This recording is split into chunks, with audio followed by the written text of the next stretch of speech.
Hi hello నమస్తే, welcome to my channel. By channel కొత్తగా చూస్తున్నట్టయితే ముందుగా సబ్స్క్రైబ్ చేసుకోండి. అలాగే నేను చెప్పే వీడియో నచ్చితే మాత్రం అందరికీ షేర్ చేయండి బా.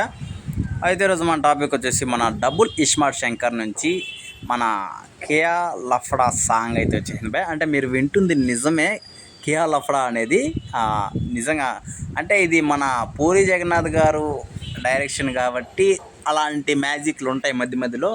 మనం కంగారు పడాల్సిన అవసరం అయితే లేదు.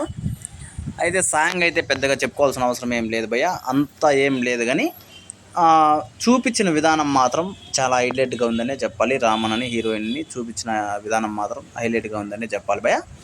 సాంగ్ పెద్దగా అంతేం లేదు భయ్య. ఇంకా కియా లఫ్డా అనే వచ్చే లిరికల్ కాడ సూపర్ అనిపిస్తుంది.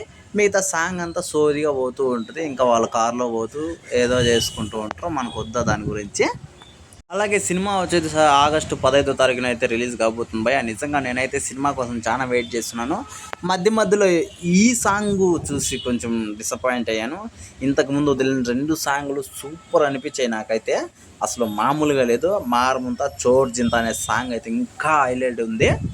అయితే ఇప్పుడు వచ్చిన సాంగ్ అంత అంటే అన్ని సాంగ్లు బాగుండాలని కాదు నా ఉద్దేశము, చెప్తున్నాను. మణిశర్మ గారు చాలా కేర్ తీసుకొని ఈ సినిమా అయితే చేసింటారు ఒక పాపం. ఎందుకంటే ఆయనకు చాలా ఛాన్సులు తక్కువ వచ్చాయి కాబట్టి మళ్ళీ పూరి గారు ఏదో ఛాన్స్ ఇచ్చారు కాబట్టి ఆ పేరుని అయితే నిలబెట్టుకుంటారు. ఇది ఎందులోనూ తగ్గే ప్రసక్తే లేదన్నట్టుగా.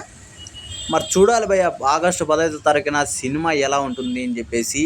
మన మణిశర్మ గారి మ్యూజిక్, అలాగే రామ్ గారి యాక్టింగు, మెయిన్ హెడ్ మన పూరి గారి డైరెక్షను, వీళ్ళ ముగ్గురు కలిస్తే అసలు మనం ఇస్మార్ట్ శంకర్ చూసాము, దానికి డబుల్ ఇస్మార్ట్ శంకర్ ఇంకా వేరే లెవెల్లో అయితే ఉంటుంది.